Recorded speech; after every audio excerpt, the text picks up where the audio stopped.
The webinar has started and the audience is arriving.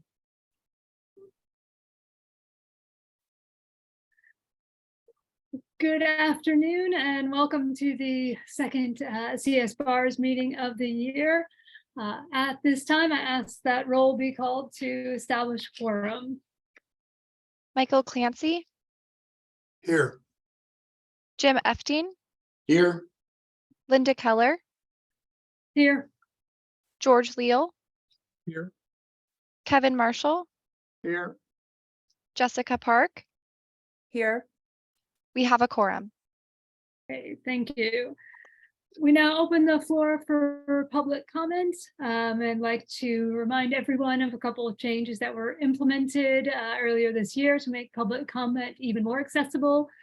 First is a dedicated email box that's been set up for CS BARS at csbars@calbar.ca.gov. That's now noted on the agenda. Public comment received here will be forwarded to all CS BARS members, as it has been for today. Second, you can also sign up in advance to give public comment 2 minutes using the link to the form on the website.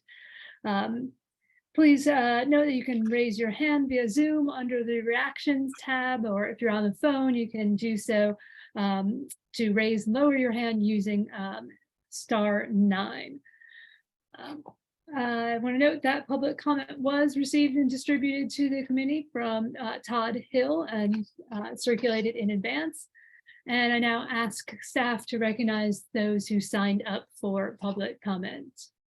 Thank you, Dean Keller. I want to recognize that Todd Hill signed up in order to give comments. I do not see Mr. Hill in attendance at this point. Nor do I see any other hands raised for public comment. Okay, thank you. We, as I mentioned, we have received extensive public comments from Mr. Hill, so we certainly have reviewed those. Right. Yes, Dean Leal. Is it appropriate? Can I ask a question about, this has been a recurring dialogue with Mr. Hill by way of public comment to CS BARS. And, I think I understand his issue, but I'm curious as to, I'm well aware that staff and OTC has probably done their very best to try to help and explain to him what the issue is. But, he keeps coming to us and we're really not in a position to offer any guidance or any assistance. So I guess the question is, he knows that. Am I right? That's right, Dean Leal. Okay, thank you. Thank you. All right, so then let's move on to the approval of the January 25th minutes. Is there actually, before I ask for a motion, I want to note that we have reposted the minutes to correct a couple of typos. The published version referred to the Finance Committee rather than CS BARS under the time the meeting commenced and under roll call. So that has been corrected, along with some inconsistencies in pronoun use. So noting those changes, is there a motion to approve the minutes? Please identify yourself when you respond. This is Dean Park, not a motion yet. It's a small thing, a typo. I did notice Dean Leal's last name just need to be corrected in the motion to adjourn in the minutes. It's just missing the last L. But should that be added, I am happy to move to approve the minutes. Thank you. That change is noted. I guess I should second. Okay, Dean Leal is our second. Then can staff please take the vote on this? Michael Clancy. Aye. Jim Efting. I'm going to abstain because this is my first meeting. Linda Keller. Aye. George Leal. Aye. Kevin Marshall. Aye.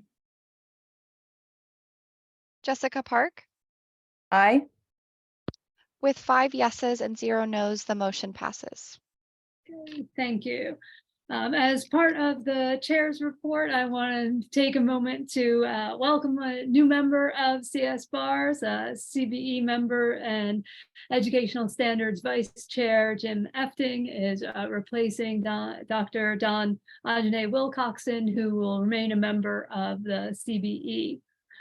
As you might recall, the other CBE member of CS BARS has not yet been appointed. So thank you to Vice Chair Efting for joining us. Yes, As you know, there's a CBE meeting on Friday. I'm sure many of you have looked at some of the materials, but I thought I would just call your attention to a couple of things that might be of particular interest. First, there's a work plan that is up for approval, as well as the finalized points of consensus on CBE practices and procedures.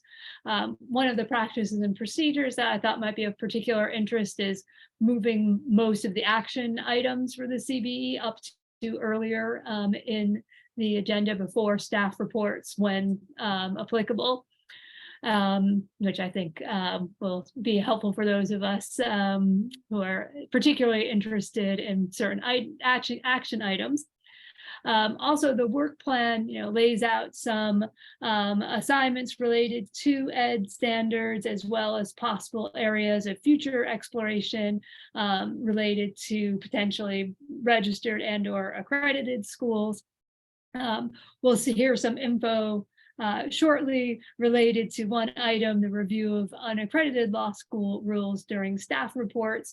But I thought that members and others in the audience might find it interesting to check out that work plan, which is currently posted on the CBE meeting website.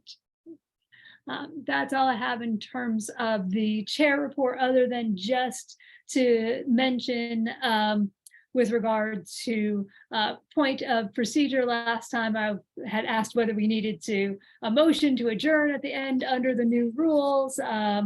And that is not necessary if our meeting business is concluded. So with that, we'll move on to staff reports. Thank you, Dean Keller. I'd like to begin by having a preliminary discussion about the topics that might be included in the annual law school assembly. So you'll recall that this is a meeting held once a year at the State Bar. It'll be held this year on November 2nd. It's held in an online Zoom format. And during that period, we update all law schools of all types in California about the initiatives going on or contemplated at the State Bar, and also have an opportunity to discuss larger issues that affect law school regulation and legal education. Recent focus topics have included diversity and equity and inclusion, loan forgiveness, and we thought with a little bit more time, we could get some feedback in creating the program for you. Every year we try to enrich it even a little bit more. So 3 topics come to mind, and though they're not agendized for a particular discussion as to each one, we'd like to get your feedback regarding them as possible topic focus for the law school assembly. And those would be potentially an update on loan forgiveness, though the status for that seems to be changing quite a bit. Best practices related to online education delivery, and the role of artificial intelligence in legal education. What is the role of regulation? What is the role of artificial intelligence in education? So thinking about those 3 topics, if you had some initial feedback, maybe we could talk about it a bit and do a little bit of a show of hands vote as to whether those topics might be interested to the schools. We'll be asking the same question to the Law School Council when they meet in April to get feedback from ABA schools as well.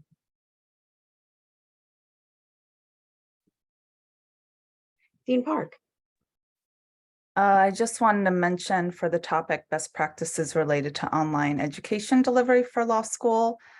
Callie has always been a great group that has had a focused discussion group with faculty and administrators on that topic. And they have published a book that I have a copy of, which really came out of a collaborative effort. So I think it's a great topic, and especially if we can lean on resources from very invested groups in that topic already, that could be great to share in case there are groups that do not know about it. So Terrific. Thank you for sharing, Dean Park. Are there any other initial thoughts? If you were to choose one of these three topics as a focus for law school assembly, do you have any first reactions as to that?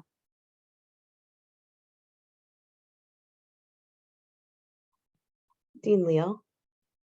Yeah, I would argue in favor of the best practices. It's, one of the things I think whenever teams get together and get a dialogue started, that kind of cross current and discussion as to what works well in their program or what they are trying, I think is exceedingly beneficial to everybody. So, I look at best practices as, the next step above, regulatory compliance with regard to the rules and guidelines.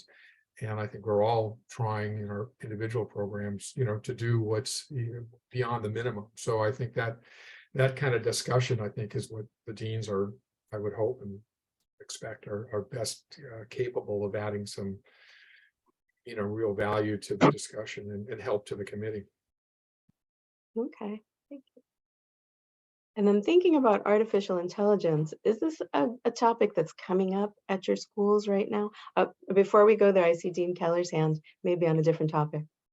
No, actually, that's exactly what I was going to go to. So we actually are having a faculty discussion shortly about AI and potential use or use, positive, negatives, and all of the rapidly changing implications of AI.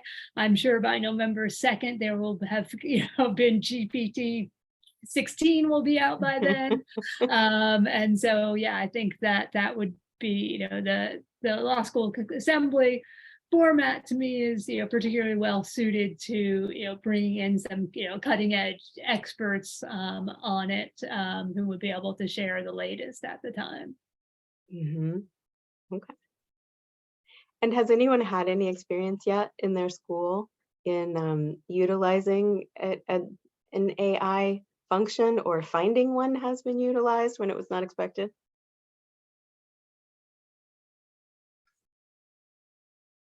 Dean Park. yeah, I did want to mention, although it hasn't been an incident, whenever I talk to the university programs, they are concerned. I think they've seen before where, let's say, there might be online forums, right, where students are talking about, how to work on homework. This is not just to certain schools. This is sometimes forums where it's where a number of institutions are sort of listed, and you can see their study groups, but they're also talking a lot about, how to do homework and such. So we've seen more of that, and our faculty are more prepared to hear about that. But when it comes to AI, it's evolving so much, it's very tricky. So I did want to mention, while it wasn't at the JD program where it originated, it did come up with discussion in other programs, and definitely the thought of faculty training so that we can enforce academic integrity expectations with students. So that was a topic of, is our academic integrity policy going to expand in detail because there's sort of new realities and features that online users can tap into now that just wasn't there before. So just want to note that's an interesting way that's becoming a discussion, and I do expect that to evolve into improving a policy at the school. Another question that was raised related to authentication of student work. How might a policy change in light of recent developments? I see hands from Dean Clancy and then Dean Leal. Yes, I just wanted to ask, when you ask us if we're aware of the changes relative to AI, if you're specifically talking about, for instance, plagiarism that takes place through use of AI. I'm assuming that's what you mean, but I'm not We sure. don't know. Well, we don't know. We think that there are many issues that are implicated. Are there ways it could be helpful? Are there ways that new avenues are open? Are there things to be aware of? We think it could be multifaceted. All right, thank you. Mhm. Dean Leal? I have a suggestion, not so much a question. If again, I've been a little behind the curve when it comes to the AI advancements. But today, if you have access to or read the New York Times, Thomas Friedman wrote, which is just an absolutely stunning description of his experience with ChatGPT. And if you want to read anything that will show, I'm a Luddite perhaps at heart, is to realize that this advancement is not only here, but moving at the speed of light in terms of its capability. So I would recommend, if any of you have access or can get someone to send you the article, it is eye-opening to say the least. Mhm. And it could be that part of the function of an AI topic at the Law School Assembly is really just to be informed, to learn, to bring an expert in that area that can talk about facets that we may see and facets we may not have yet contemplated. Mhm. So if you had to choose between these three topics, would you choose as number one for loan forgiveness? How many would raise hand for loan forgiveness at this time? How many would raise hands for best practices for online education? Let's see, 2, 3, 1, 2, 3, 4, 4, 5. I see a lot of interest in that. 6, okay, everyone. And who would choose artificial intelligence? 1, 2, 3, 4. I see 4. Okay, all right, thank you. This feedback is really helpful, and we're going to combine it with the feedback from the Law School Council to think about and bring back an update to you about how that meeting can unfold. Okay, next we want to turn to Rosenberg's Rules of Order. We actually started operating under those rules at our January meeting. We are all still learning. The committee was sent a 1-hour video from Judge Rosenberg himself to learn about the rules, but we thought it would be helpful to do an additional training here with our OGC counsel, Jean Krasilnikov, just to be able to have this together in an open forum and also to ask your questions so that we can proceed with that new rule set. So at this point, I'll turn it over to Jean Krasilnikov. Good afternoon, everyone. Devin, do you happen to have this PowerPoint? Thank you, ahead of me. So since we have been operating under these rules for a little while now, and since I think learning in practice can be one of the best ways to actually understand the difference between these rules and how we are previously operating, I'm going to try to keep this short and sweet. And if you have specific questions, of course, I will be here to muddle through it with all of you. So there recently were some revisions to the Board of Trustees policy manual, and those policies apply to the sub-entities of the State Bar of California. Next slide, please. So the Board of Trustees and all sub-entities, including CS bars, are going to be using Rosenberg's Rules of Order as a guide when conducting meetings. And as I've mentioned during our meetings before, it really is a guide, and so there are there is some wiggle room, and so this is just to help us as we proceed throughout our meetings. To the extent Rosenberg's Rules of Orders conflict with the Bagley-Keene Act or other applicable state law will control, of course. Next slide, please. So I'm not going to walk through, I'm not going to read the text of this to you. Rosenberg's Rules of Order, one thing that is really beneficial is that it is a 10-page document. You can Google it. One of the pages is a cover page, so it's really only about 9 pages of text describing what Rosenberg's Rules of Orders are, and that is a significant improvement over Robert's Rules of Orders, which, if anybody has picked that up, can be a 2-inch book. But just generally, a quorum is where a majority of members is present. The role of the chair is a little bit different under Rosenberg's Rules of Order. The chair is responsible for applying the rules of conduct of the meeting. The chair has the full right to participate in decision-making, but generally should strive to be the last to speak at the discussion and debate stage. The chair should also not make or second a motion unless no other member of the body will do so at that point in time. So you can see the meeting format there. One of the big changes, next slide, Devin, please. One of the big departures from Robert's Rules of Order is that, generally speaking, and we'll just go to the next slide. Thank you, Devin. It's best practice to have the motion before discussion to help the body focus on the motion. So that is something of a departure from Robert's Rules of Order, and it's something that all the state bar bodies are still getting accustomed to. Generally, motions are made in a two-step process. The chair recognizes the member wishing to make a motion. The member states, "I move," followed by their desired actions.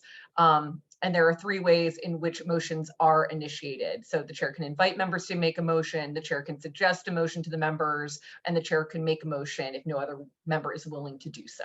Next slide, please. This discusses the three types of motions, the basic motion, the motion to amend, the substitute motion. There were also friendly amendments that you can make. The CBE has had some experience doing these so far in their work. And there can be up to 3 motions on the floor at the same time. Generally, we haven't seen this so far at CSBAR's meetings, but we will get through it if and when that happens. I think the main takeaway with motions, the big flip is having a motion on the table before discussion is the big change for your purposes. Next slide, please. There are other motions, as Dean Keller astutely pointed out, because Rosenberg's Rules of Order, are a guide. The State Bar has decided that motions to adjourn are not necessary unless for some reason they become necessary. So we don't need to do that routinely. Other motions that may come up are motions to recess, fixing the time to adjourn, motion to table an item, to limit debate, or to reconsider. In determining whether a motion passes, we count all votes that are present and voting. We do not count abstentions. Next slide, please. Courtesy and decorum. Of course, it's best practice for one speaker to have the floor and for each speaker to be recognized by the chair before proceeding to speak. The chair has the duty of ensuring discussion of an agenda item is focused on that item. And interruptions of a speaker are limited. And so those are limited to a point of privilege, a point of order, to appeal a ruling of the chair, calls for order of the day, or to withdraw a motion. Next slide, please.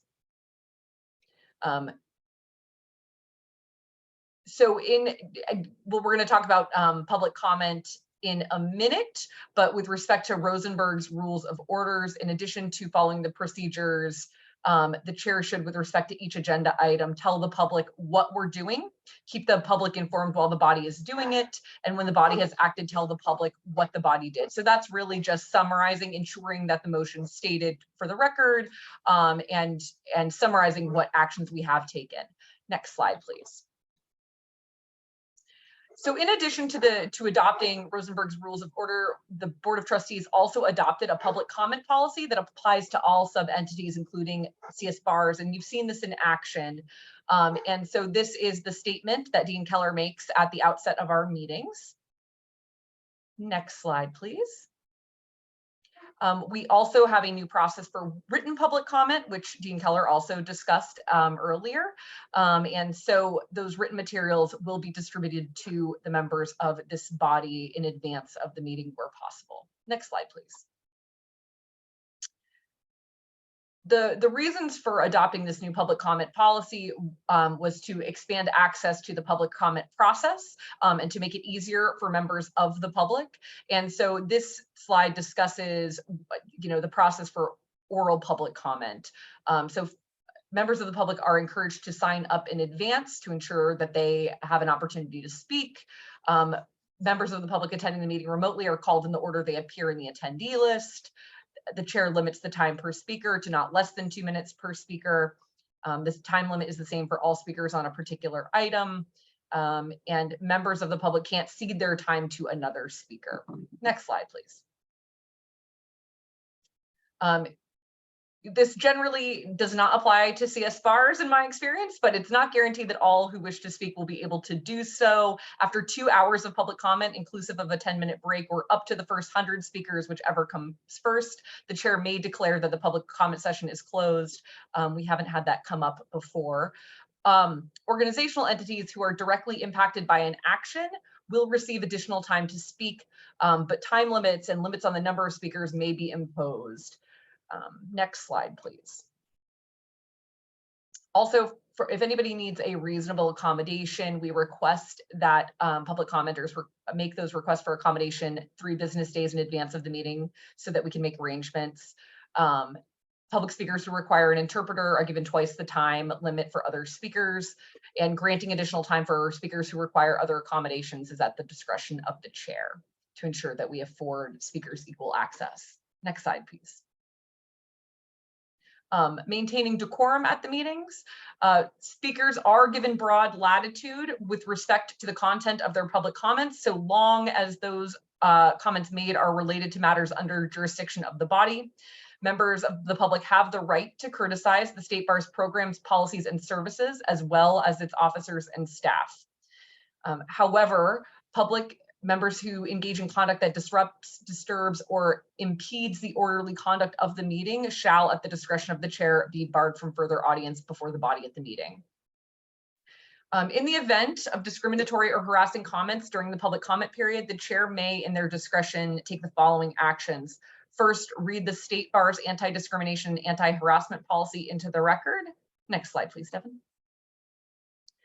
State that the comments are in violation of the State Bar's anti-discrimination and anti-harassment policy and will not be condoned, are unwelcome, and or are inappropriate and interfere with the ability of those present to listen and understand. The chair can then state that any State Bar employee who's offended or otherwise does not wish to attend due to the remarks is excused from attendance at the meeting during the remarks. The speaker's time is held during this admonishment. The speaker will be allowed to continue after the admonishment, and the chair may call a recess to allow staff or members of the public to leave or provide de-escalation. Next slide, please.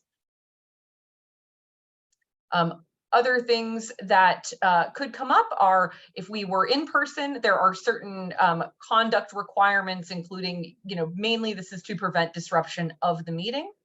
The State Bar may waive or override these rules in the event of an emergency.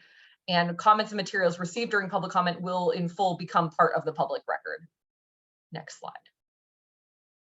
So this is the State Bar's anti-discrimination and anti-harassment policy that, if necessary to employ, would be read by Dean Keller. I think that might be the last one. Is that right, Devin?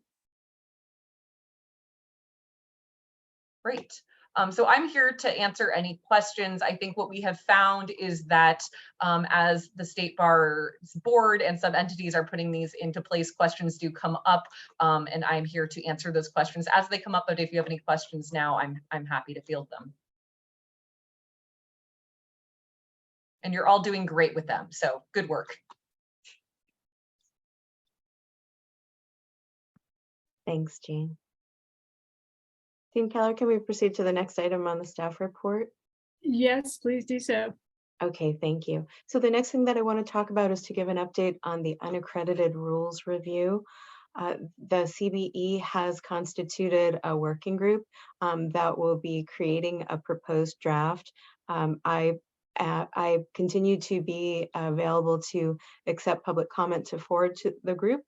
There's been some change, as you can see here, with the change of Jim Efting coming on to the group, and the group will be regrouping very soon after this meeting. The working group consists of Jim Efting, Paul Kramer, Vince Reyes, Dolores Heisinger, and Alex Lawrence.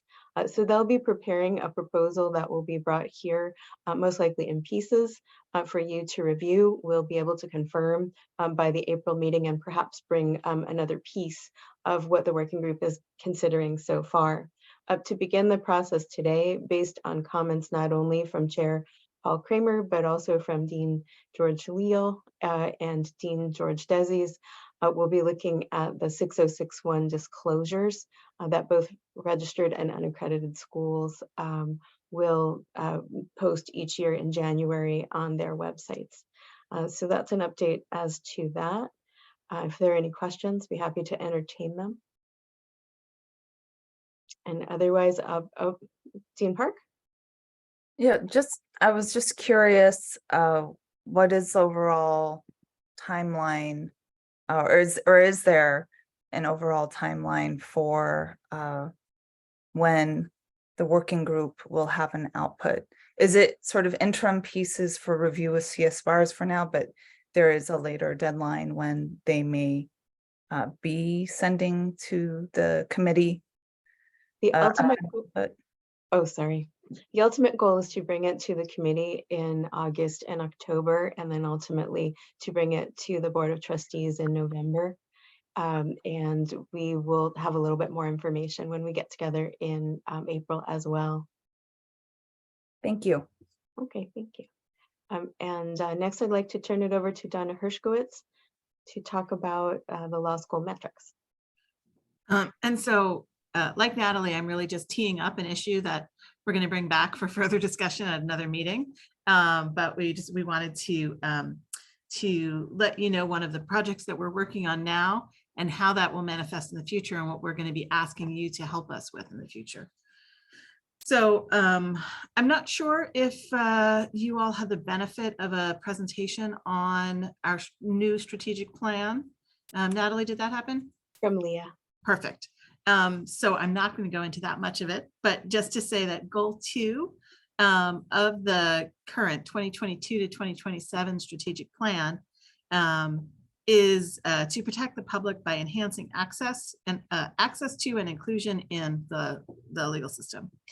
Identified in that plan as an implementation step to move the needle forward toward achieving that important goal is collaborating with stakeholders and law schools to improve the law school accreditation process. Well, still a mighty goal. And so the question is, how do we do that? We have established an operational plan which sets forth more focused tasks under each of these more macro implementation steps to concretely identify what it is we're going to be doing under those steps. And so to carry out this step of improving the law school accreditation process, there are currently 3 activities that are identified. First, implementing recommendations from the law school retention study. Second, as Natalie mentioned, undertaking a comprehensive review of the unaccredited law school rules. And then third, and this is the one that I wanted to talk to you about today, is developing comprehensive performance metrics for California accredited and unaccredited law schools and report on performance to the Board of Trustees annually beginning Q3 of 2023. So that's a lot, right? That last one. And so we've divided it at a staff level, we've divided it into 2 separate pieces, and I want to tell you what those are. So first, we're looking at 2023 and what is it that we can pull together reasonably and responsibly for the Board of Trustees and the Committee of Bar Examiners in 2023. And so what we're doing is surveying all of the different pieces of data that we have from all of the accredited schools and the registered schools through various sources, your annual reports that you provide information to us on, other surveys that we've done. So for example, we obviously have things like bar pass data and numbers of students who sit for the bar, repeat test taker information. We've got that for the CALs and we've got that for the registered schools. And we have data from the annual reports on the diversity of your student population, attrition rates, and things like that. We have data from the law school retention study that was done a couple of years ago. For example, we asked you in that study about the diversity of your faculty and staff, the cultural competence and bias training that's offered for your faculty and staff, types of academic support programs that you've got for your students, things like that. There may also be information we could call about compliance rates or other data that exists through sources that we've already collected, right? So Q3 2023 is upon us. We don't think it's reasonable to go out and request additional data. So we are looking at the data tools, the data that we already have now, and putting together a picture of the accredited schools and the registered schools based on this data. For 2024 and ongoing, it's possible that through this process, we might identify additional data that we would want to begin collecting to report on annually. We'll also want to be setting some performance metrics, performance targets, whether we're looking at a specific number, a goal of incremental improvement until a certain rate is reached. It depends, right? Based on the particular data, what kind of metric would be set. So our plan is to present the 2023 report to the Committee of Bar Examiners, along with a recommendation for what metrics we would want to report in future years. And so we're hoping to come back to you all to help develop recommendations about what those future year metrics might be, so we can present to the CBE staff thoughts from CS bars, and get this committee's input as well, and formulate a recommendation on what those metrics are going to be that we'll be reporting on a going forward basis. And so that was my purpose today, just to tee that up, to get you thinking about that, and obviously to field any questions that you may have. Thank you. That's great. Appreciate that. And I believe it was our first meeting in January. Was it prior to that? I know one of our earlier meetings we had sort of teed up this idea of performance metrics to provide some initial input from the committee, and most of our discussion, hinged on the fact that we didn't know what performance metrics mean, what we were trying to measure, and so it was very difficult for us to do anything other than to tee up the different issues related to the metrics, like the potential for metrics, kind of cutting two different ways, contradictory interpretations and that sort of thing. So definitely would welcome the opportunity to be able to understand better, what we're looking for and have further input. Look like Dean Marshall raised his hand first, so I will turn it over to his question or comment. Hi, Donna. Thank you for all of that. I have a background where I've worked with data for lots and lots of years, and I can appreciate the approach of data mining and seeing what's out there that might be able to be useful in shedding light on some kind of construct like performance. But my question or a comment is kind of following up on Dean Keller. So what are we doing in terms of, or is anybody taking the lead on identifying what a performance goal is? I mean, obviously the one is our pass rate. That's the big metric. But then we have, I suppose, I'm just throwing out, I'm sure the suggestion is, what are we doing to develop a more inclusive learning environment, for a more inclusive profession in terms of admission, enrolling, and passing the bar?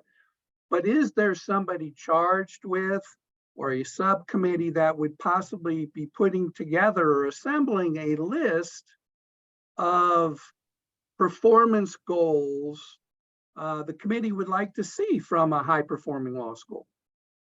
So perfect question, Dean, and that's exactly what this exercise is really about.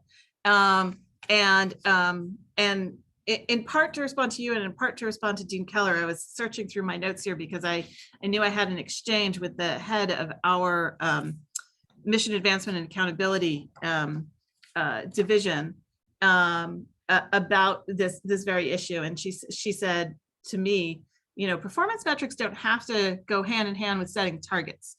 It can be tracking and monitoring trends. It can be providing benchmarks, borrowing benchmarks from bars or other organizations or other areas of higher ed.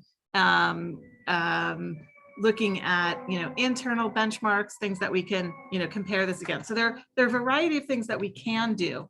And I think ultimately that's what we need to figure out is what do we think are the most important things, right? Because there are thousands of things we could track. We're not going to do that, right? And so we really do have to hone in. And that's, I think staff will have a recommendation. We will want your feedback on that recommendation on the things we're honing in on. And then CBE and the board. One of the things, Dean, as you were asking the question that I was thinking of, and Natalie and I had talked about this previously, when the new rules were done for accredited law schools, they identified four key overarching principles, and one of them being diversity, equity, and inclusion. And in the rules themselves, we didn't set a performance target for the makeup of your student body, but we did say that the school was responsible for looking at the makeup and looking at attrition rates by diverse populations and making changes to whatever it is they're doing if things are going in the wrong direction, right? So there are things like that that we can sort of figure out how we would ask for. We'd want to see trends, we'd want to see movement to see if the school is continuing to put an appropriate priority on diversity, equity, and inclusion, for example, without setting a specific target, because there may be such differences across the school types that it just wouldn't be possible to have a single target point and expect everybody to meet it. So we will be coming back to you with this sort of narrowed in recommendation of what we think might be good data that would draw a picture of here's what's going on with the accredited schools, here's what's going on with the registered schools. It's sort of telling whatever the story is that the data would tell about the performance of the difference of the individual schools and the different school types. Thank you. Dean Leal? Yeah, I have a quick couple of questions, actually. One, in regard to what Donna just mentioned, to what extent are we going to, the deans and schools, having some meaningful input in just really first the 30,000-foot view of what the metrics ought to be and how they might actually relate to a school's performance and the success of their students. I'll give you an example that has come up in my conversations with more than a couple deans, and for instance, at the registered schools, there's been, I think, an expression from committee members and perhaps staff with attrition, that's a critical metric. And the perspective that we've heard is that somehow attrition is bad, it's not good. And there's I think a significant discussion that needs to happen, that the individuals, the committee or the subgroup that's deciding what metrics apply and where to set those metrics. I mean, this is a good example. Our schools by law have to have a high attrition rate. That's what we do. If you look at, and it's called the first year law school examination. And so, to look at a registered school critically based upon what their attrition rate is, I think misses a significant legal requirement that we operate under, and misses the point of the mission and the purpose of many of the registered schools. So I bring that up in a relatively pointed way to at least express my interest and desire to make sure that those making these decisions operate from, if not at least a neutral perspective, not a biased perspective, in terms of certain metrics in regard to what they provide and what they reflect. And so attrition would be, the discussion that I'm looking for is attrition. What is attrition? Is it good? Is it bad?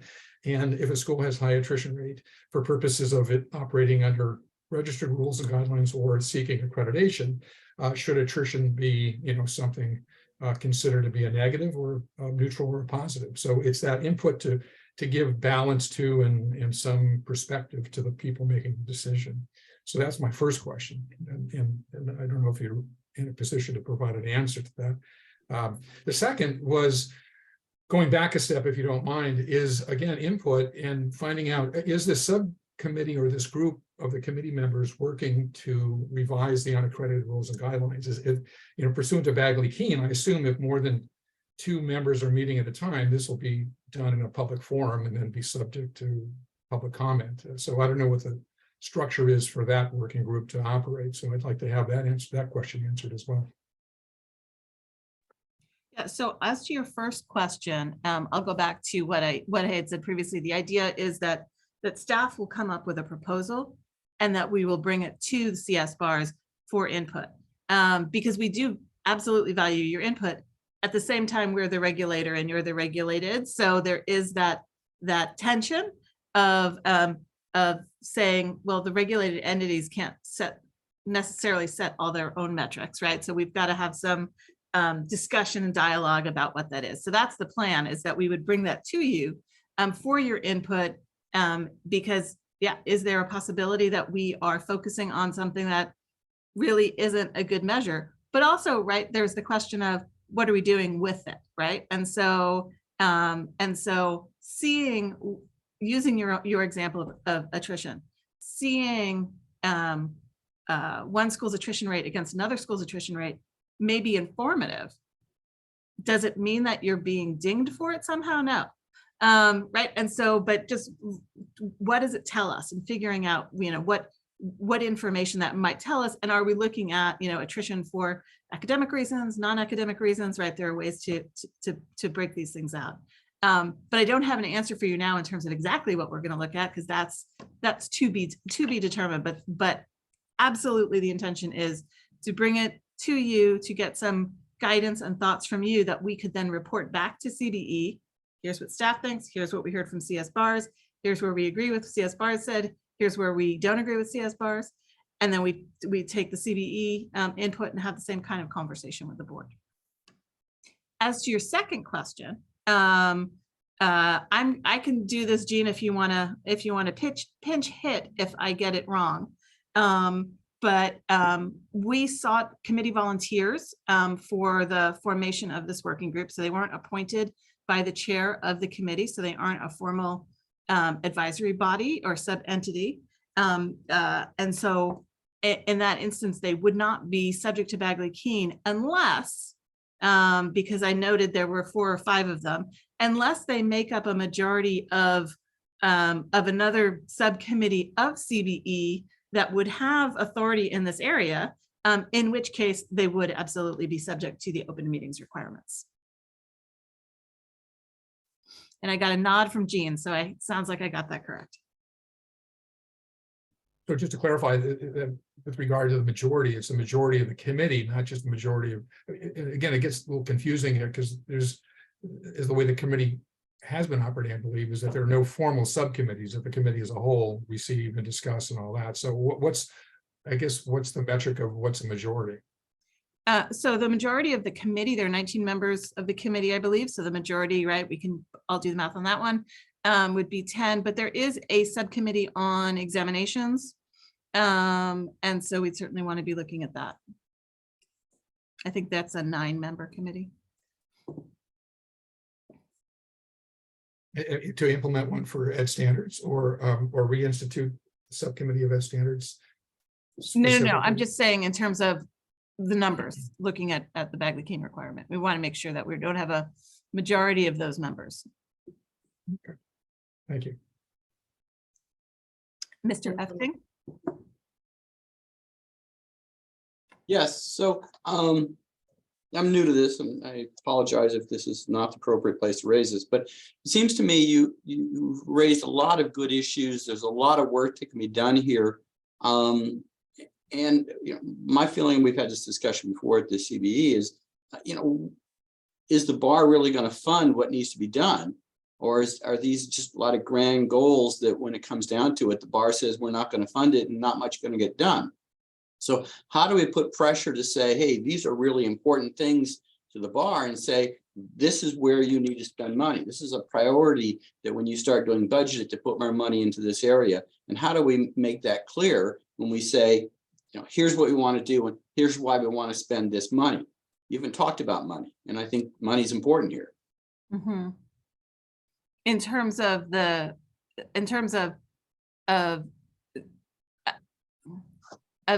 for the schools, for meeting these performance metrics, or in terms of for the bar and developing them? For the bar and developing them, how do we get educated? You know, I mean, clearly there are a lot of things the committee could do to get more information and to get out there in the schools and find out what's going on. And, you know, we're being told, you know, there's not money to do that. And yeah, so I think we maybe have to say, well, this is important. We need to find money for this. We need to find money for this because this is something that's really important to do. So yeah, I think there are two questions. It's money and it's also bandwidth, right? Two different kinds of resources. And we will be talking at the Committee of Bar Examiners meeting on Friday about money issues, about resource issues, and fee increases that are going to be proposed to the Board of Trustees across the admissions realm, because of the significant structural deficit that we currently have in admissions. So we can't fund everything we want to do. I think what we're looking at mostly in this instance are things that we've got staff resources and staff knowledge on how to develop metrics and how to issue these reports. If it requires site visits to law schools, Jim, as you're talking about that, right, that is something that would take more money. But the other issue is also bandwidth, and that's also something we're going to be talking about in one fashion at the Committee of Bar Examiners meeting. Dean Keller, you had mentioned at the beginning of the meeting today the CBE work plan. I think that is on the CBE agenda. And in several areas of the work plan, there's a list of potential new things to add, right? This committee asked us to help develop a list of what are all the possibles out there? What are the big policy issues that the Committee of Bar Examiners can embrace and really dig into and adopt? And so, you know, we're all good students. We were given an assignment to come up with a list of possibles, and we did. And we said, but you can't adopt all of these because there's no way we've got the staff manpower to do all of these things. So, you know, pick the one or two that you like, but we can't do all of these things. And so I think that's also the issue, Mr. Efting, is making sure that if this is something that we're saying we're going to do, that we are prioritizing staff resources to be able to do that. And that is something that is an ongoing discussion that we've been having at the leadership level, bar-wide, and also with admissions, talking about, let's make sure we're cataloging all of the day-to-day activities that we have and all of these big projects, and figuring out that if we have the resources to do all of them, because we know new things come in every day, right? Something happens, we want to do this, there's a really important reason to do it. And that's great, but let's all understand that if we take on this new assignment from CS Bars or from CBE, we're happy to do it, but that means these other three things are going to move 2 months later, and are we good with that? So those are the discussions that we have to have in a time of limited staff resources and limited financial resources, and we will continue to have those. One of the things, Mr. Efting, that you will see at the Committee of Bar Examiners meeting, and that some of you looking at some of those agenda items will see, some of the agenda items that we present to you, I'm not sure if it made it to 100% of them, but some of them have added a new subject, a new section, fiscal and personnel impact. And so as we are sort of putting forward, here's the rules that we're going to ask you to adopt, here's the fiscal impact to that, here's the personnel impact to that. And that's one of the ways that we're trying to provide CBE more information in figuring out, should we be going forward with that or not? That's good to hear. I think that's important. Okay, thank you. You're welcome. Dean Park? I just had a question about, I think just Dean Leal was mentioning about this group. And I was just curious, so for the Educational Standards Subcommittee, how many members are there to that? Are all of them engaged in this group, or is this really just a group sort of drawn across the whole committee in a more spread out way? I'm gonna have to defer to Natalie on that one. Okay. Yeah, it's actually more spread out across the whole committee for a number of reasons based on time commitments. Several of the rules reviews have gone on to date, and several committee members have already been quite engaged, and that means one of two things. They may need to step back in their commitment and be unavailable, or certain others, for example, those that developed familiarity in the eligibility rules expertise, become valuable to this process. So they're drawn throughout the whole committee. Great, thank you. And I think my last input to that is I remember that Dean Keller did share a report in a way from CS Bars when we had that discussion about performance metrics before. But I thought there was a lot of good discussion there about whenever you come up with those performance metrics, you do look at the mission of the schools. And while we all have certain missions that there is a lot in common, for anything that is sort of unique about mission, that can explain a lot about at least some metrics that law schools keep. Yeah.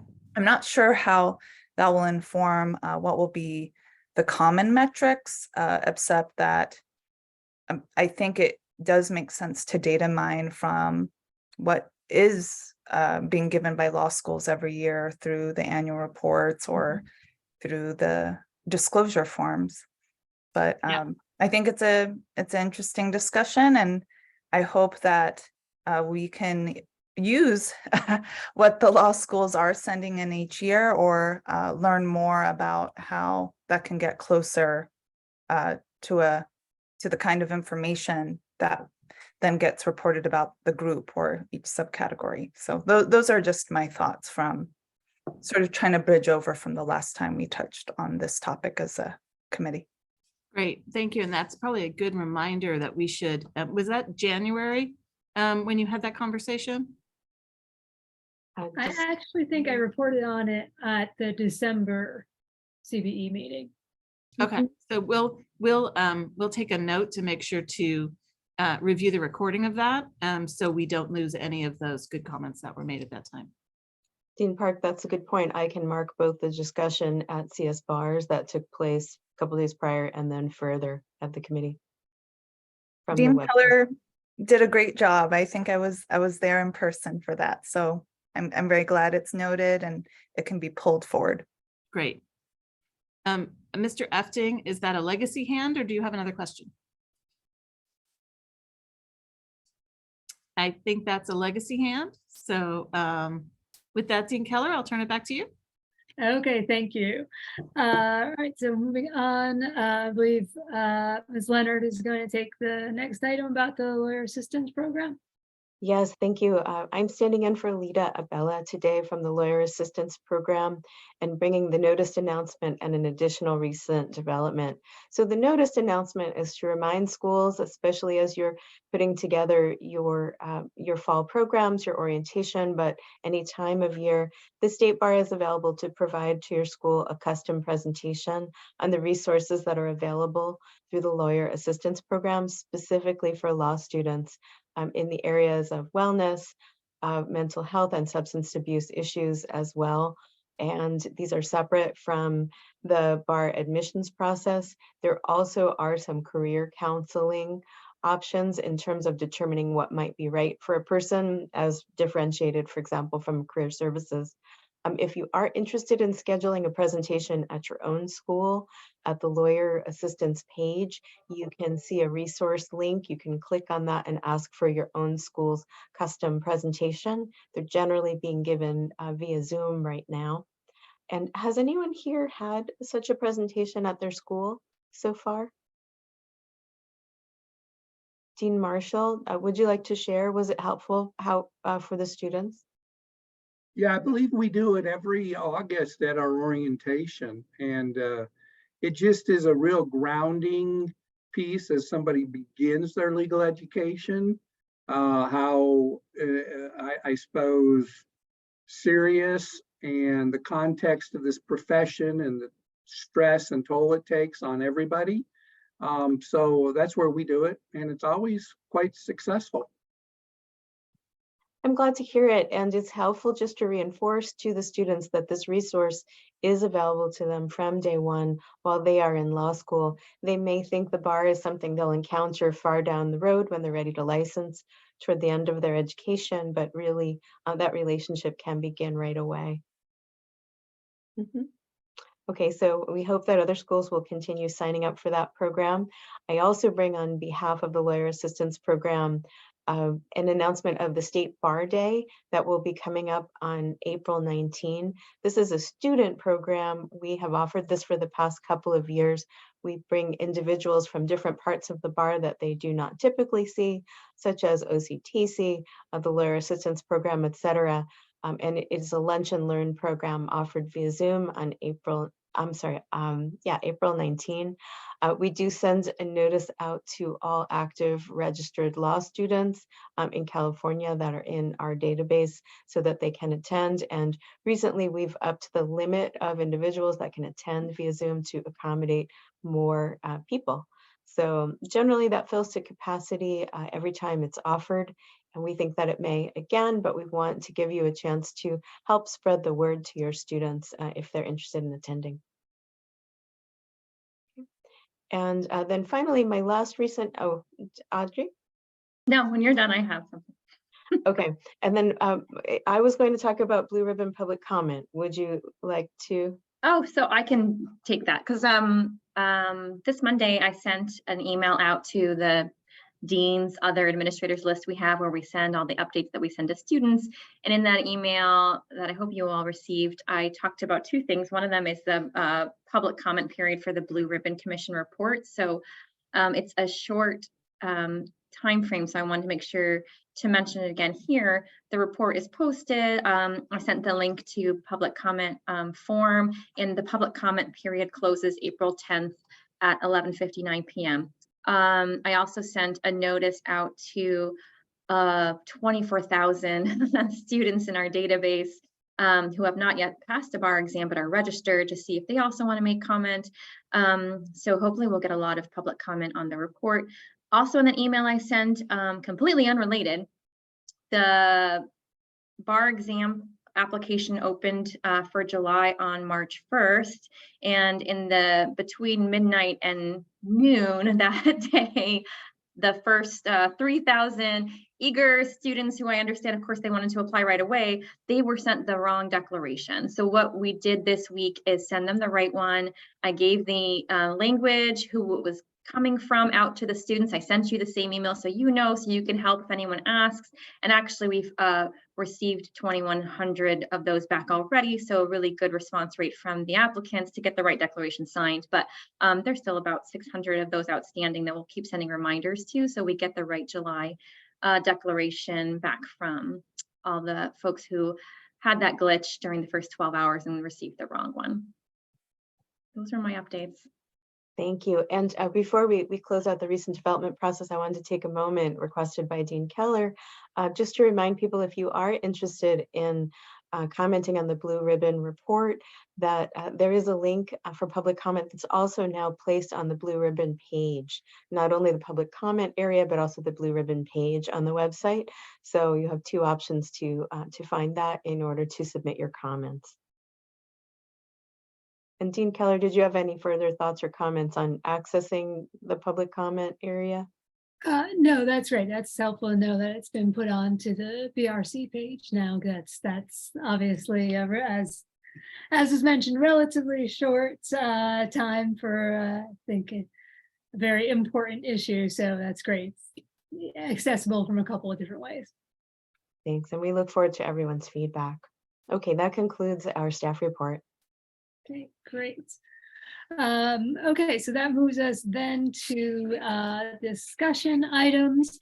The first discussion item is to continue looking at best practices for the preservation of student transcripts when a law school closes. So just as a reminder, the CBE previously referred to CS bars to study record keeping practices to ensure the protection of student records. We've talked about this before. Most recently, CS bars members were asked, they were interested in looking at specific questions we had previously identified for discussion. So those questions had include looking at whether there were other groups handling this, whether there are outside escrow options possible, what unique challenges there might be for standalone schools, what might be the most efficient way for law schools to track and require student registration within 90 days of enrolling at law school, and whether it's feasible for law schools to share copies of ongoing student records with the state bar, and what issues related to that might need to be addressed. So before we dive into seeing what CS bars members were able to come up with in the short time since assignments were suggested, I thought it might be a good idea to ensure we're all kind of on the same page in terms of a threshold issue. So we're currently discussing preservation of student transcripts, but to fully explore who and how protection of those transcripts can be accomplished, I think we want to know exactly what we're talking about. So for example, when we're talking about transcripts, are we talking about, you know, the entire history of the school? Are we talking about recent and ongoing? Are we talking about just ongoing?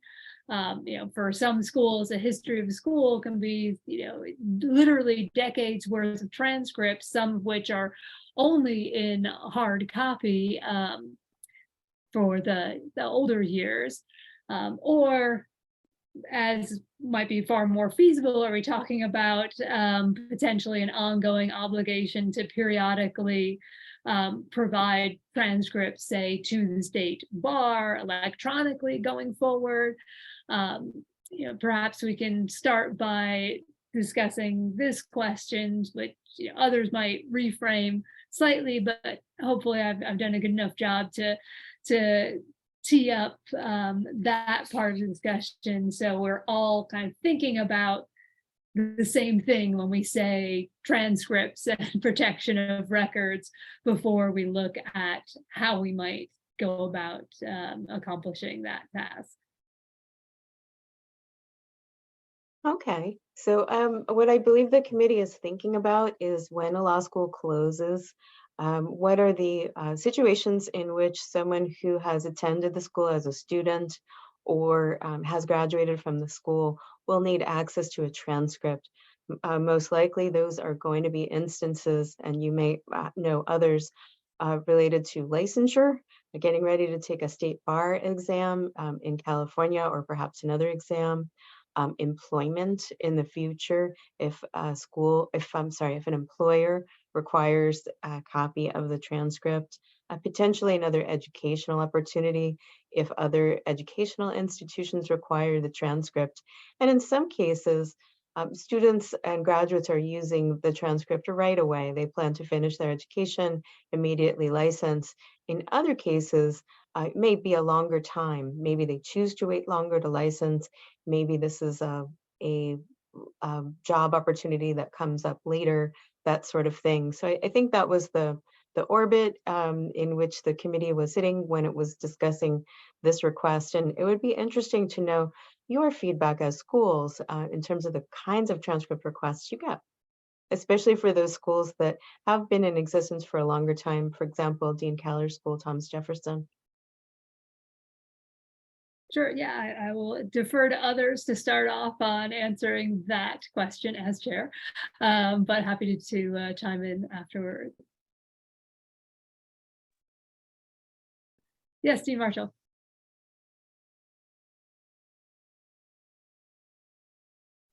You're still on mute. Yeah, you know, when this first hit me, the question about archiving transcripts to protect the students who've attended What I believe in my heart of hearts, the California model, having these multiple pathways into the profession, my first response was, well, we absolutely should own and be responsible and loud and proud about the 4 pathways into the profession, as I see it, that California offers. And we shouldn't shy away from this question at all.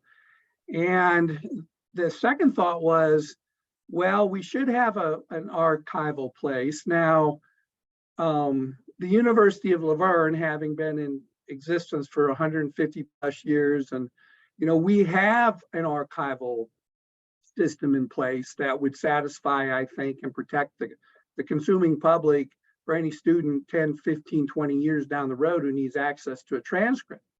But assuming we didn't, I think it makes sense that, and I can't imagine the transaction cost involved in it, to share these transcripts digitally, with the state bar being the central place, the repository for the purposes of a student being able to practice in California or other words, makes a lot of sense. And I think it's part of our responsibility to do that. And I think charging a fee for that, obviously, to help fund all of that makes sense as well. Those are just my initial thoughts behind it, because, there is a mystique out there that somehow a Cal accredited education, or an unaccredited but registered education, is somehow risky. And we should do everything we can to demonstrate to the public it's not risky, it's responsible, and it's high quality, and it's part of our heritage here in California. Okay, thank you. Dean Clancy. Yes, as I understand it, the question is about our experiences with transfers and storage of records for those who are trying to transfer to our schools. And I can tell you that over the past, and it's been, believe it or not, 41 years since I've been doing this with this school, there have been many schools that have closed, and we've had many people who've tried to transfer into our law study program who've not been able to because they couldn't get a transcript from the school that they'd been to. I could name a number of names of schools that closed, that left people high and dry, and others that ultimately were able to provide transcripts, but it was after a significant struggle. I think I also mentioned to all of you at a couple of our prior meetings about my experience with family members who have needed transcripts from schools that have closed, not law schools, but postgraduate, or rather post-secondary schools.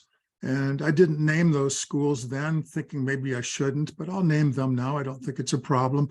One was trying to get a transcript from a local Sacramento school that offered vocational programs and programs that led to an associate degree. That school was bought out by Corinthian. Corinthian went down. Corinthian was huge.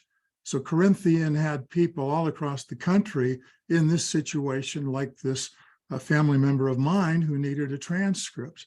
And we made many calls. We ended up contacting the BPPE, and eventually we received a transcript, along with a parenthetical comment, which was, it may not be available again. In other words, we might not be able to get another transcript if we needed one. The other family member was in a vocational program, that being a culinary program through the Le Cordon Bleu, which was a big school, Le Cordon Bleu North America, with a headquarters in France. It closed. The school in France did not take on the responsibility of providing transcripts. We ended up, again, through the BPPE, getting in contact with a custodian of records who was able to get us what we needed. How long will that person be around? What happens when that person gets sick and possibly, when that person passes away? Who will take over? Those are real concerns. When you're dealing with a school that has a parent organization, a big university, in other words, that'll be around for many, many decades, or longer, I wouldn't think there's a problem. But oftentimes we're dealing with, or the bar is dealing with, small schools, standalone schools, as the term was placed in the questions that we were given for our separate teams. But my only comment in this regard is, yes, I've been involved with that over the years, and I think it's a significant problem. I'm glad that we're working on it. Okay, thank you.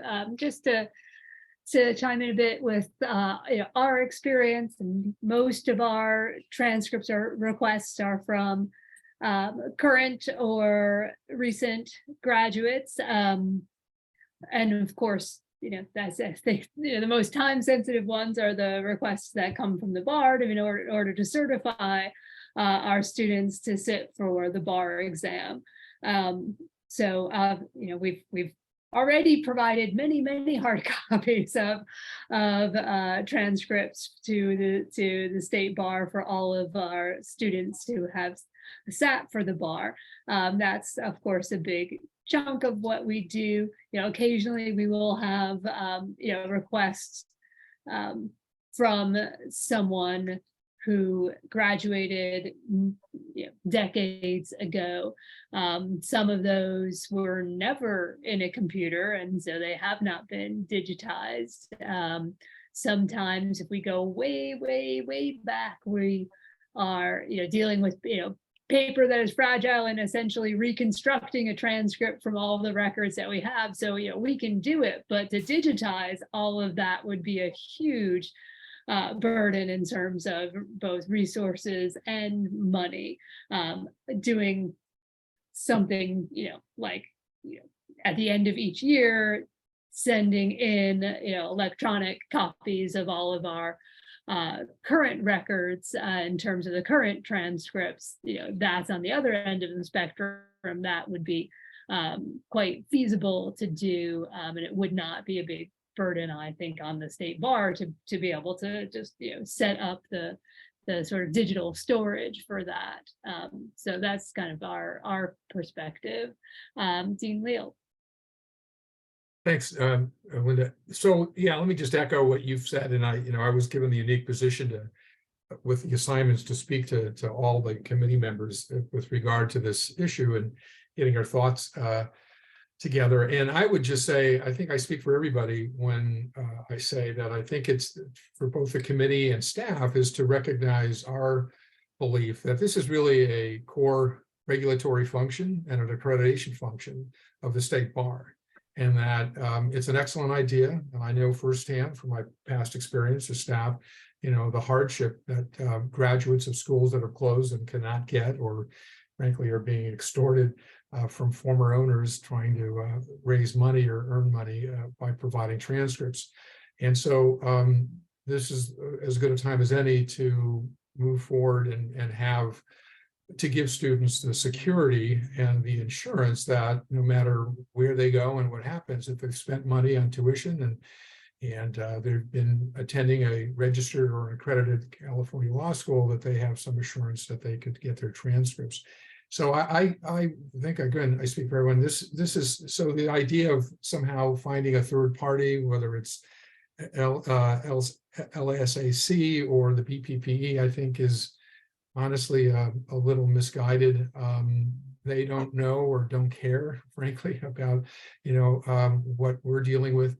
And so one of the things perhaps for our discussions, and now by coincidence we have a CALS that will be closing in a little more than a year, a legacy CALS that have been in operation, we all know, for 50 plus years. So I think in terms of coming up with a policy and procedure that school offers, a good real-time example of what should happen. And my thought on that is, there's a time and expense. I mean, a school that's been in operation for decades has, probably hundreds of boxes of transcripts sitting, and having those, digitized is going to cost time and money. But I think ultimately, if we operate with a requirement that schools submit and the state bar would then, as custodian, maintain a database of transcripts, I think that would provide the, assurance and provide the benefits that our students and graduates, deserve. So I would hope that our current and future discussions sort of focus on how can we work together as schools to work with the state bar, who's in the best position, I think, to move forward to create such kind of an archival or custodial kind of resource. And to further Dean Keller's comment, I've got a question. I mean, all our schools for decades have been sending hard copies. I mean, the state bar, I hope or would expect, already has a very deep database of transcripts from all the schools that's regulated and accredited for decades. And I first want to know where those transcripts are, because that would be maybe the seed, stock in terms of generating a future custodial division department, or whoever would be in charge of collecting and maintaining these. So with that, that's my 2 or 3 cents that I hope we can continue the discussion and discussing them. Thanks. Okay, thank you. If no one else has comments directly related to the threshold issue that I raised, maybe that would be a good time to segue us to the questions 1 and 2, if folks are ready to address that in terms of, are there outside groups that might be repositories? As Dean Leal mentioned, he did not think that something like BBE or LSAC would be the best choice. So perhaps those who investigated those might want to provide us with the results of your research to date. I was in the group that was handling question 1. So that was how our other groups handling this, including Tuition Recovery Fund, and then it was listed BEPI regional and institutional creditors. So while our group does not have a full update, I did want to give an incremental update. So Dean Marshall and I, after assignments, we did calls twice just to scope out the question. And we're very interested in hearing feedback from the group if we are so far incrementally approaching this question in the way that would be helpful for input. So a lot of the work that this committee had done before in 2022 was addressing similar questions. So one thing we did was try to look back at that information, at least in terms of the subcommittee information we had available, which did cover BEPI regional and institutional creditors in terms of what they ask institutions to do. And what's very important with the BEPI standard is that is state law. That is not something where, at least according to the state laws that BEPI is citing, where there is some sort of exemption or exception for California law schools. So we always thought that's an important thing to track. And I think whatever we come up here, I don't think it'll take away that that's a state law where at least BEPI itself or California itself says law schools accredited or registered with the State Bar of California, there's not an exception for that. So looking back at the information, what we noticed is a lot of that stayed similar in terms of what BEPI and regional and institutional accreditors ask of schools. And there's already been slides sort of presented to this team in the past that summed up that information. So really, Dean Marshall and I focused on the Student Tuition Recovery Fund because that was a big addition to the question. And to that, again, this is just an incremental update, and I will have that ask on sort of how to progress with this question. We noticed that there was a link provided in the question and that it was, I think it was the one for students, but there's actually 2 links at the BEPI website when you go through it, because there needs to be one where BEPI guides institutions on how to handle the Student Tuition Recovery Fund. And then there's one for students where they're guiding students on how to, they're educating students about what the Student Tuition Recovery Fund is, but also giving them a 9-page application should they fall into the situation that they need to apply for funding from that fund. So Dean Marshall and I were able to pull together information, just take a quick look at that and see the kind of details BEPI, uses to describe its tuition recovery fund to institutions for compliance and then to students as to usage. And one thing we really thought was interesting to note was just kind of the extensive process students really do have to use to get to that fund. So students are having fees charged as they're going through their program that's going into this fund. And then when they do need to apply for it, there is that website link, and then there's a 9-page application where they need to provide sufficient supporting documentation for proofs of enrollment, receipts, student loan documents, loan discharge application and response, leave of absence documents if relevant, invoice for legal services, and evidence of cancellation of loan, and final orders, awards, or judgments against school. So I think in these ways, this is really how BEPI watches to make sure that fund is serving students that are harmed when schools have closed in California. But that was really the extent to it that we explored. And I think our question just was back to the group. I know this question has been enhanced with adding Student Tuition Recovery Fund, but and there is more that we can certainly look at, Dean Marshall and I, in this, but are we going the direction that this group is expecting on this question with the addition of the Student Tuition Recovery Fund, or is there other feedback that would make sense that we would take before we continue to work on more steps before the next CS SPARS meeting? And Dean Marshall, I didn't mean to talk so long, so feel free to chime in, but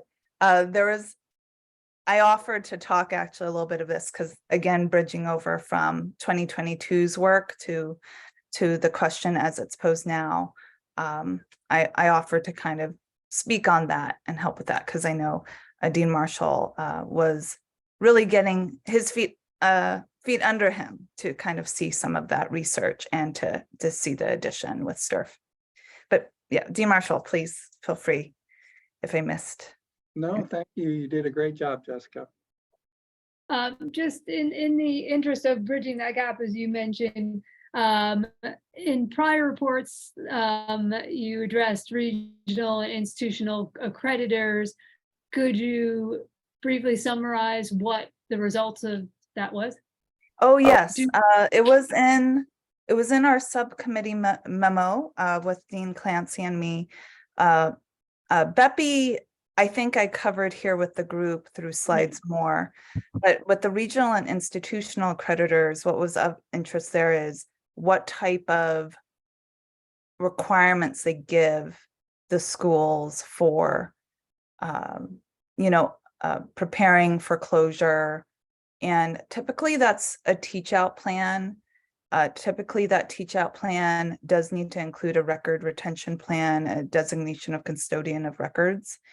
And we noticed, I think this was going back to WASC and to DAC, that there are parts of what they ask accredited institutions to do to make sure, they have this process and documentation. How it ties back to BEPI is that BEPI asks from schools that are closing, if they have no other type of accreditation, really to give all those records over to BEPI. But when it's an accredited institution, they actually say, give us what your accreditation agency requires of you for your school closure. So I think that's even a way that they set up a differentiator for their logistics when handling school closure. Okay, but none of them require any sort of ongoing other entity with the backup. Yes, they don't, as far as I could see, they didn't get that prescriptive with custodian of records or digitizing records to a repository or to a certain entity. It could be part of it is who we selected to look at. Maybe if there were agencies that where they kind of knew the schools would have more similar transcripts, maybe they would come up with something else. But we looked at WASCA DAC about a year ago, and I do see Dean Clancy raising his hand. So happy to let him speak to that research. Yes, please. Yes, I listened to what Jessica was saying. At the very beginning of it, she mentioned the fact that she and Dean Marshall were assigned to question 1. And I quickly thought to myself, gosh, I thought that Dean Leal and I were assigned to question 1. Maybe I've misnumbered them, but I can tell you that he and I worked on the question that is worded as follows: are outside escrow options a possibility, like LSAC, LSDAS? What would be the funding source and how would longevity be insured? So we worked on that. I can talk about it now, unless I'm out of order. Do you want me to talk about it now or wait? Well, that actually is question 2. So although Oh, 1 and okay. 2 are very much related, which is why I teed them up as sort of the same, Okay, all right. the same issue. But I did want to just go back to, so that we don't lose Dean Park's request for feedback with regard to whether we're looking for more research on the Student Tuition Recovery Fund. I don't know if Leonard has any thoughts on that. It sounded to me like Dean Park had sort of covered the basics. It doesn't sound like that would be necessarily a fruitful avenue, but there might have been something more in mind. Dean Keller, I'll defer to you. The reason for identifying that fund was, though tuition is outside the scope of what the group is talking about here, it was just a way that had a funding mechanism and a procedure to look at as an example. So it was put forth in that vein. Okay, thank you.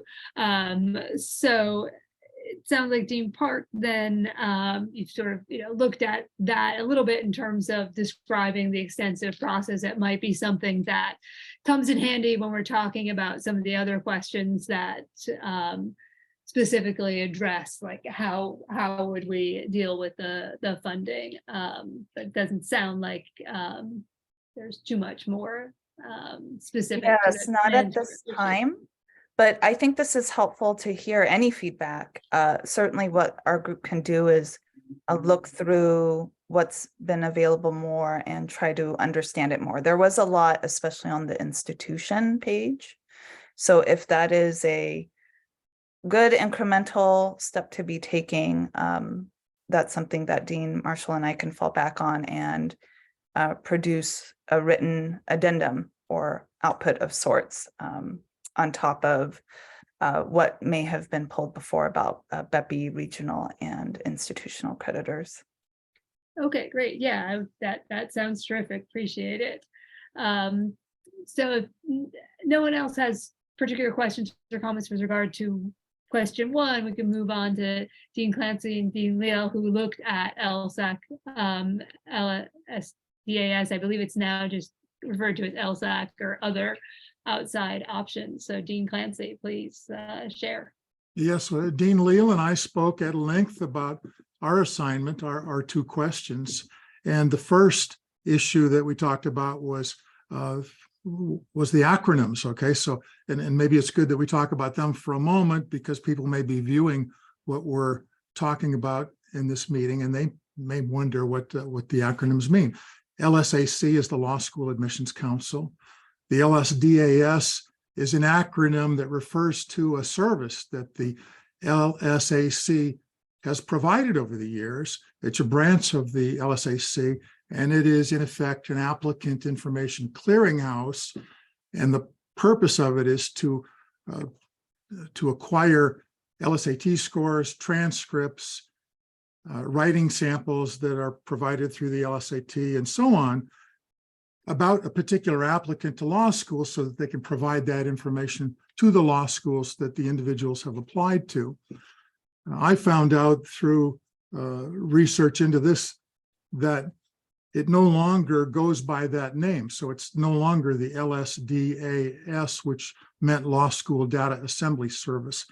Now it's called the CAS, which stands for Credential Assembly Service. All of that may be moot because from what we were able to determine, it doesn't do the type of thing that we want. It doesn't operate as a warehouse of transcripts so that closing schools can provide transcripts to it so that they can be saved for future use when students or graduates want their transcripts or other parts of their student records sent to other universities or elsewhere. So from what we were able to find out, the CAS doesn't do what we would want.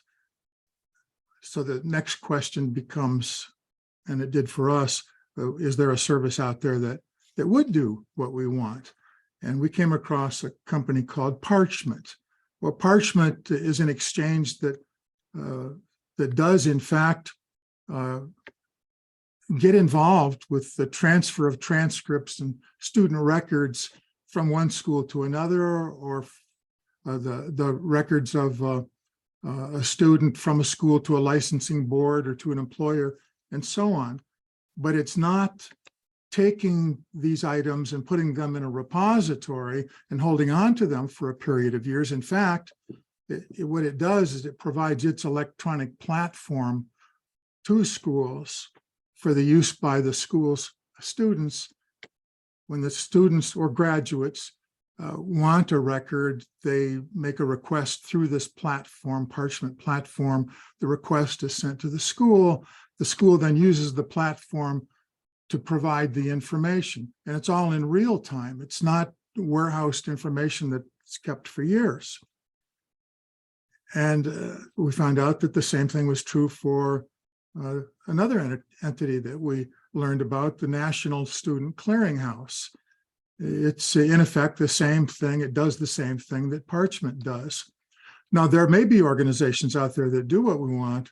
If so, we were not able to identify them, and certainly we'll keep looking. We did also talk about the fact that California law has obligated the Bureau for Private Post-Secondary Education, the BPPE, with the obligated them to take on the responsibility of taking transcripts and records from closing schools. And as I mentioned earlier, I know from personal experience that they do get involved in that issue, but they aren't putting them into storage, or at least for the schools that I spoke to them about, they didn't have records in storage. In fact, they were dealing with custodians of record who had been assigned the responsibility to hold on to these items for purposes of handling future requests. Dean Leal and I came up with, as I remember it, he can correct me if I'm wrong about this, but two options for us or for the state bar. And one option, of course, is to defer to the BPPE, utilize the BPPE's services and bringing in these records or dealing with custodians of records to save the records so that they can disseminate them when they're needed. And we could assist the BPPE in that purpose, I'm thinking. And Dean Leal and I discussed that. We could assist, I say we, the bar would assist the BPPE in getting a connection between a custodian of records for the school and the BPPE. We could also put up a notice on the bar's website. The bar could do that, informing students what they should do when they need records. And we came up with a prototype that could be used for that purpose. I could read it, but I'm afraid it would take too long. It's a few paragraphs long. If you want me to at some point, we have enough time, I'll do it. Option B is the state bar taking over that responsibility that seemingly the BPPE has now. The question, I suppose, a big question, would be what Dean Park talked about, which is funding. It would be great if the funds could be provided by some some cash of money that's being collected. It'd be great if the funds were available elsewhere, but it seems to us that it might be very expensive. Yet it seems like the better option. The bar knows about law schools. The bar feels a larger responsibility to make sure that records from closing law schools are available in the future. Let's see, we talked about longevity. Longevity seems to be in perpetuity, but it would certainly be at least the length of time that the state bar requires that California registered and accredited law school records be maintained. And that concluded, as I remember it, our discussions about that question. And we didn't have much to offer regarding the question that we were also given together. And I can talk about that when we get to it. I'll pass over to Dean Leal at this point. Thanks, Dean Clancy. I think that was an excellent summation of our lengthy discussion. I would just want to put a little finer point on it. It's an interesting, and this is a suggestion perhaps to staff and maybe Office OGC. We may be faced with an obvious solution in the sense that the BPPE, it appears, has by state law the mandate to do what the committee is looking to do, which is to secure and provide the means for students and graduates to access their records or their transcripts from closed entities. And my thinking, and I think Dean Clancy and I both agreed on this point, was to have some discussion with the highest levels of executives of the state bar, with those of the BPPE, and basically do what I think they do with others, is to have the BPPE deputize the state bar as the quote custodian of records to assist it in its legally required mandate to do what the law says it does, which is to provide a mechanism, means, a custodian for records of closed schools. And again, the state bar and the committee itself is most intimately aware of and familiar with the records and the schools in question. And it isn't a large number. It's not like we're talking about hundreds of schools or scores of schools. It's a relatively small number of schools, both accredited and registered, that we would have to, this new proposal deal with. So it seems to be, and that would be the question for OGC: does this make sense legally to operate under the authority of the BPPE with their acquiescence, or actually their formal agreement?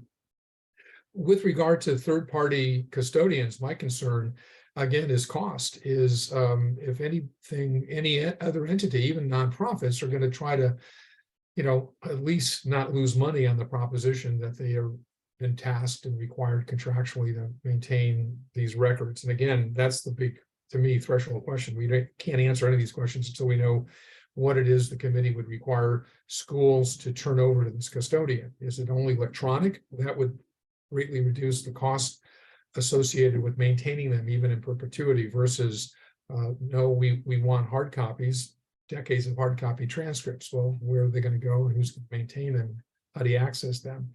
So I think, again, what I've said earlier, it needs to be discussed and agreed upon is what it is we're really talking about. But some third-party entity, particularly if it's for profit, is going to be trying to make money on this, and I don't think that's appropriate.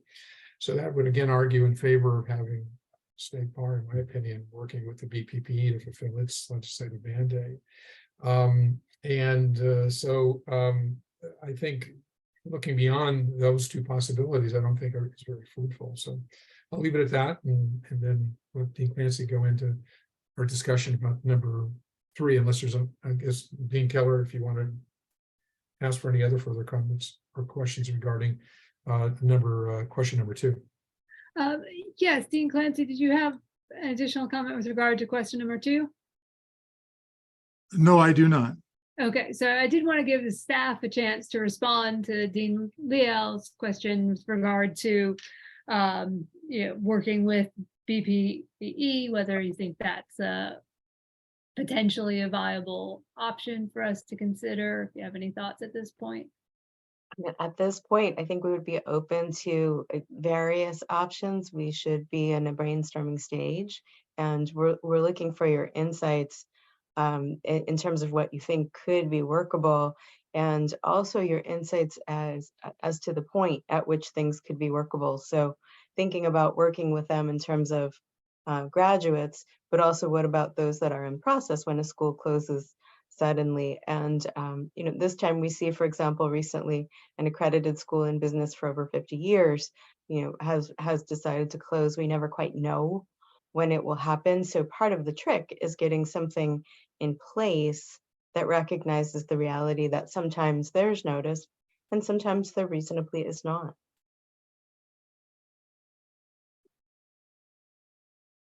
Okay, thank you. Dean Clancy, do you have a response specific I'm to that? sorry, I do have one additional thing to say. And what prompted the thought in this regard is something mentioned by Ms. Leonard a moment ago, trying to find out more about what it would take to use any of these options. I'm suggesting at this point that contact be made by someone from the state bar with the person or persons at the BPPE who have been working on this problem over the years. I'm guessing that they've had many frustrations in the process of trying to do what they've been designated to do by law. And it would be good for us to find out about those frustrations, find out about the expenses that they've been involved with in trying to satisfy that obligation. And in the process of getting input in that regard, we might be able to refine our focus as to what we want to do. So sorry, mute. Let me look into that and see if we can make contact, certainly with the mute button off. Okay, thank you. Dean Marshall. Yeah, I know this is a bit duplicative because I heard both Dean Clancy and Dean Leal and speak to this. It sounds like, at least to me, the best person, the best stakeholder to assume this role is nonetheless the state bar. And whether that's true or not, I lean towards that. And I lean towards that from the perspective of, look, we are trying to hedge a bad situation, right? We're trying to hedge risk into the future. And whether it's a BPPE or a third party, we've added a level of risk, whether that party will do the job appropriately and or be in business in years to come. And I just feel like I'm pretty confident the State Bar of California is going to be here in perpetuity. And the State Bar of California understands the importance of these transcripts from a licensing perspective. So I just throw that out that I keep circling back to. It just seems the obvious platform is the State Bar without addressing costs and all those other things. Okay, thank you. And Dean Leal. You're still on mute. Thank you. Yeah, with regard to the issue of cost, I just want to be clear, at least my opinion is that, like the STIR fund, this is an insurance policy intended to protect our students and graduates. And, I don't see anything within reason to not have the students and to some degree, and maybe shared the schools, pay into some kind of a fund to to basically fund the creation and designation and continuation of this custodial kind of activity. So because money is always an issue, and particularly with State Bar, and we just heard Donna mention it. It's a huge issue overall. So but again, goes back to the cost. What is reasonable is depending upon what the students would get out of this, and so. I think use of technology and particularly electronic, electronic storage of documents is infinitely, well, not infinitely, but much less than physical storage of documents. So I think these threshold issues need to be discussed before, and then we can start working on cost estimates. But to finish, obviously the individuals who would most benefit, the students, I think it's fair for them to share some degree of the cost of having that insurance. Okay, thank you. Any other thoughts on questions 1 and 2? Okay, so Dean Clancy, you mentioned, I think you had kind of a brief comment with regard to the thoughts of you and Dean Leal on question 3. Sorry, you're still on mute.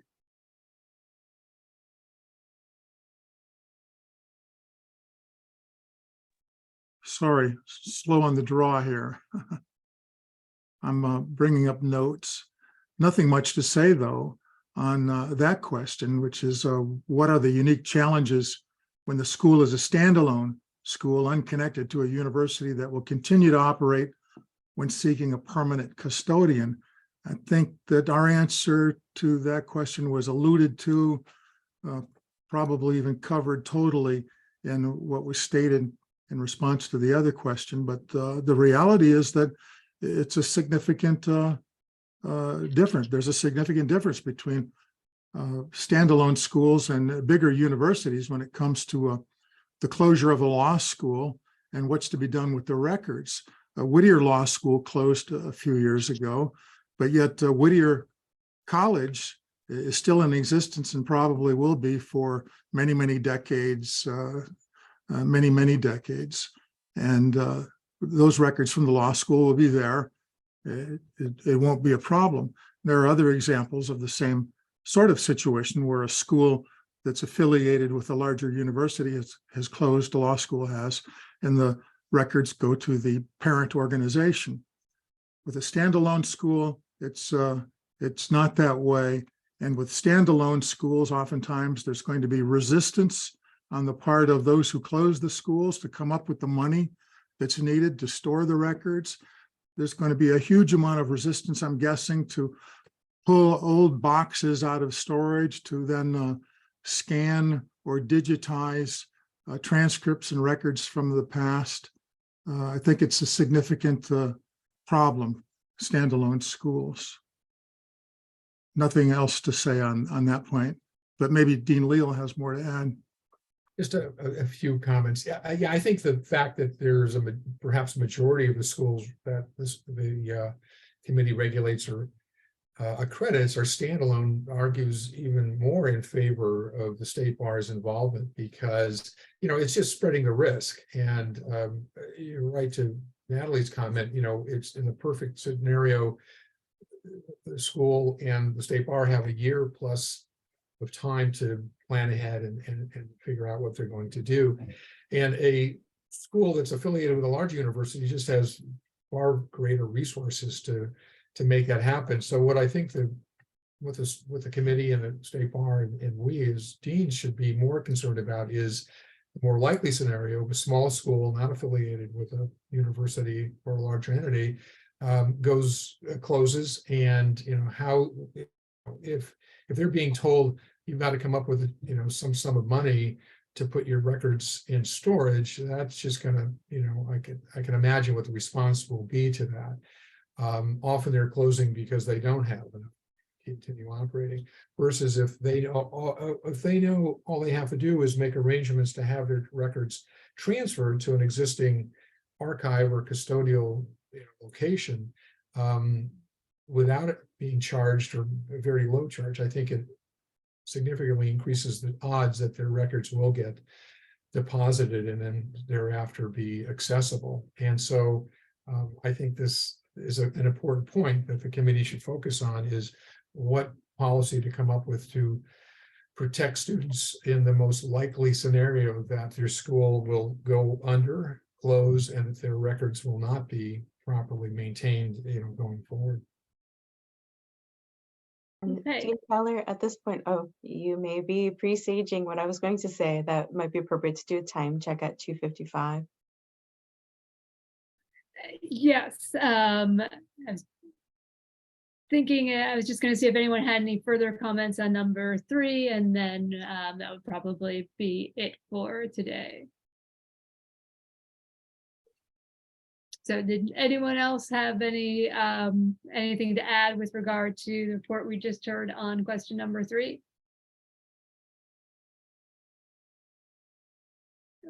Okay. All right, so we have a couple of more questions to discuss on this item that we can pick up next time, although certainly if anyone would like to provide staff with any information or reports to circulate, that, you know, and in between this time and next meeting, that would be great. And then next time we'll also start our discussion of the current format related to the 6061.7 disclosures. And Dean Keller, with your permission, I'd like to give a little preview of what that discussion could be to allow folks to begin to think about it. Absolutely. Okay, so so that request came about based on some feedback from Dean Leal and also Dean Desi's at Pacific Coast University School of Law, as well as CBE Chair Paul Kramer. So just briefly, when you look at the 6061.7a disclosures, they are very similar between accredited and unaccredited schools, and they are set by statute. With respect to the bar passage section, we include a cumulative bar passage measure. And right now that's different between the two groups. The accredited schools have a required NPR calculation that is very specifically set forth in the rules. That's what's on their disclosure. When that began to be reported again back in 2018, we did a poll of the unaccredited schools that were not bound by that and are not bound at this time and did not want to place that measure on their disclosures. So a calendar year version that included everyone who graduated during that period. I'm sorry, everyone who took a bar during that period and what the results were. So they're slightly different. And so we were asked, why are they different between them? What are the differences and what's the best course of action for public protection? There's not any discussion behind this about changing the NPR or imposing a minimum bar passage standard on the registered schools. It's really just looking at those documents as being useful. And then since they're up, another question that I would ask that came from staff just relates to the career placement, just learning how the schools have been collecting career placement and how we can best do that going forward, because we're getting some more questions about that, but we're also finding that more schools are having more trouble getting that information from their alumni 3 years out. So really those two topics focused on questions 7 and 8 on the disclosures. Okay, so format then goes both to the bar pass as well as the employment information that is included. Okay. Yes. May I just, to backstop what Natalie just said, just to emphasize the importance of this discussion that we will have at our next meeting, because you know, it's clear if you look at the formula that the registered schools use, the effect is very different. The key difference is, unlike the NPR and the CALs, we are required to include graduates who may have graduated 8, 10, 12 years earlier, who decide to take the bar in that 5-year period to count them. And that's very, very different from the CALs, that once a graduate is outside the 5 years, they're no longer counted, they're not in the denominator. And I'll just say, having done the math for my little school, it's a huge distinction. If we were permitted to report our pass rate as the CALs did, it's 20% higher. We would have a 63% pass rate versus the 42% that you can find on our website today if you look. So this is, I think, maybe true with other schools. If we registered schools were able to do what the CALs are do, I think most, if not all, you'd see a significant difference to the upside of what their bar pass rates are. So the sooner we can correct this, I think, as an inequity, better informed our students and those who are interested in enrolling in our schools will be. Okay, thank you for giving us that context from your perspective. It is now 3 o'clock, so we will adjourn at this point. Thank you, everyone, for being here. Thank you, everyone.